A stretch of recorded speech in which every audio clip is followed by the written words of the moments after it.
ठीक आहे. आज आपण गोवा बीच वरती आलेलो होतो. पावसाचा सीझन सुरू झालेला आहे. काय पर्यटकांची गर्दी जरी ओसली आहे, परंतु पर्यटक जे इथे आतुरतेने जे गोव्याला येतात ते मात्र आपला आनंद ओसवत नाही आहे.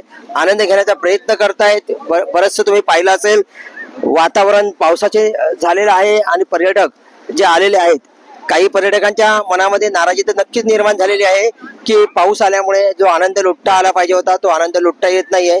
आणि पावसाचं जे प्रमाण वाढल्यामुळे निर्बंध शासनाने घातलेले आहेत आणि त्यामुळे समुद्र किनाऱ्यावरून पाण्यामध्ये कोणालाही पर्यटकांना किंवा प्रवाशांना उतरायला देत नाहीत. म्हणून आनंद थोडासा त्यांचा ओसरला असला तरी पुढच्या वर्षाची ते आतुरतेने वाट पाहणार आहेत.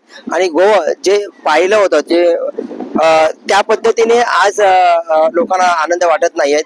कारण फॉरेनर जे लोक इथे असतात ते फॉरेन लोक इथे अवेलेबल नाही आहेत आणि त्यामुळेच असं वाटतंय की थोडंसं कुठेतरी गोवा